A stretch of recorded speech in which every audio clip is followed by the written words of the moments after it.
Hi, ഇന്ന് എൻ്റെ happy birthday ആണ്. പക്ഷെ എനിക്ക് വലിയ ഹാപ്പി ഒന്നുമില്ല. മിക്ക ബർത്ത്ഡേസിലും എന്തെങ്കിലുമൊക്കെ ഒരു സാഡ് മൊമെൻറ്റ്സ് ഉണ്ടാവാറുണ്ട്. എല്ലാ ദിവസവും ഒരുപോലെ ഇരിക്കില്ലല്ലോ അല്ലേ. അപ്പം ഇത്രയും നേരം മടി പിടിച്ച് ഇവിടെ കിടന്നിട്ട് ഇപ്പം ഞങ്ങളിതാ പുറത്തോട്ട് പോകണം ഫുഡൊക്കെ കഴിക്കാൻ.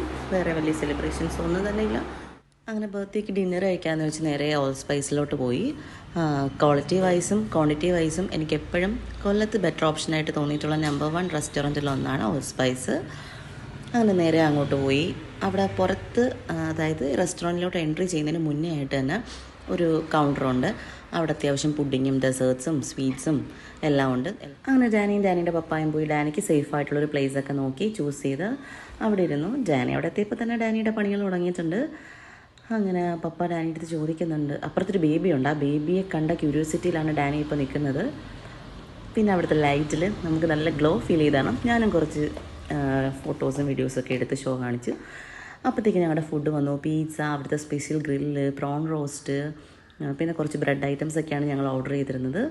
പിസ്സ ഒരു രക്ഷയില്ല, സൂപ്പർ ടേസ്റ്റിയും നല്ല ക്വാളിറ്റിയും ക്വാണ്ടിറ്റിയും ഫില്ലിങ്സും ഒക്കെ ഉണ്ടായിരുന്നു. നല്ല ചീസി ആയിരുന്നു. ഞങ്ങൾക്ക് എല്ലാവർക്കും ഒത്തിരി ഇഷ്ടപ്പെട്ടു.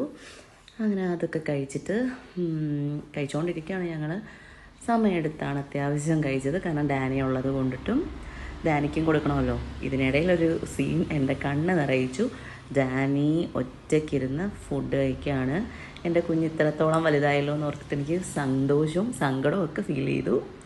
പിന്നെ കഴിച്ച ഫുഡ് ഐറ്റംസ് എല്ലാം നല്ലതായിരുന്നു. നല്ല ക്വാണ്ടിറ്റി ഉണ്ടായിരുന്നു.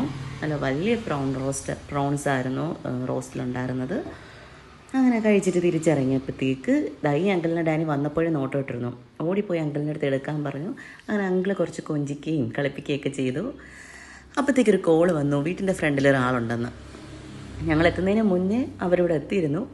വന്നപ്പോൾ കയ്യിൽ എനിക്കൊരു അടിപൊളി ഗിഫ്റ്റ് ആയിട്ടാണ് വന്നത്.